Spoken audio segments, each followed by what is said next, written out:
5.18 광주 민주화운동이 올해로 벌써 42주년을 맞습니다. 신군부 세력에 의해 고립된 채 불꽃처럼 타올랐던 그날의 광주. 하지만 5.18을 광주라는 한 지역의 일로 국한해서 여기는 분위기가 아직도 있습니다.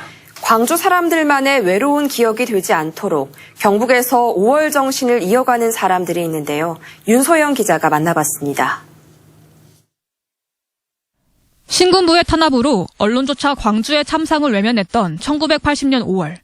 22살 신학생이었던 김학록 신부는 안동에서 유인물을 뿌리며 신군부가 그렇게 숨기려 했던 비극의 현장을 경북 주민들에게 알렸습니다.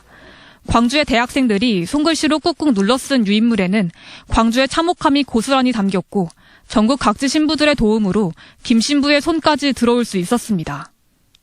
학생들 구타, 그다음에 임신한 사람 그런 관련했던 얘기들 여러 가지 하여튼 잔혹한 일들이 많이 이렇게 나와 있었어요.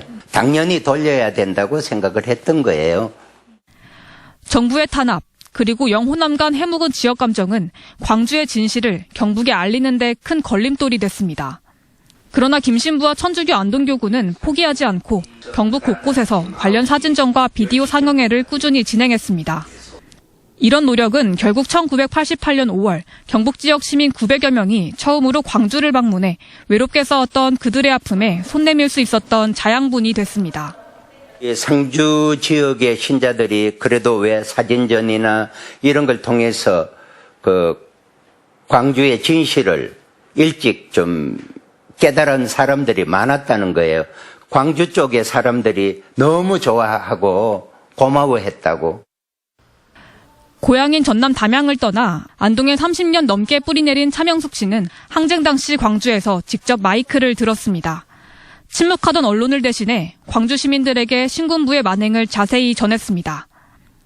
군인들이 조선대학교 뒤에 굉장히 많은 군인들이 와 있다.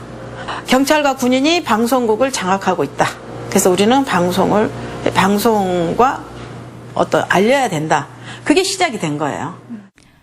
42년이 흘렀지만 광주의 거리를 채웠던 시민들의 모습이 눈앞에 생생합니다. 그런데 그 죽은 아이들 있잖아요. 그 죽은 아이들은 정말 누나 우리 광주를 지켜야 되지? 응. 군인들이 도망가겠지? 응. 경찰이 우리 지켜주겠지? 그러겠지. 그럼 우리 누나 군인들 다 나갈 때까지 우리 열심히 하자. 결국 경찰에 체포돼 교도소에 수감됐던 차 씨. 이후 남편 고향인 안동으로 이주한 뒤에도 지역에서 쉬지 않고 5.18 행사를 꾸려왔습니다. 인권, 정의, 사회, 공동체를 주장할 수 있는 게 5월의 정신이에요. 그리고 미얀마 사건도 터졌잖아요. 이거는 아시아나 전 세계가 함께 인권을 부르줄 수 있는 5.18 민주화 항쟁을 둘러싼 진실 공방이 계속되는 가운데 그들의 손을 놓지 않기 위한 영남에서의 노력은 광주의 5월 정신을 이어가는 데 큰 동력이 되고 있습니다. MBC 뉴스 윤소영입니다.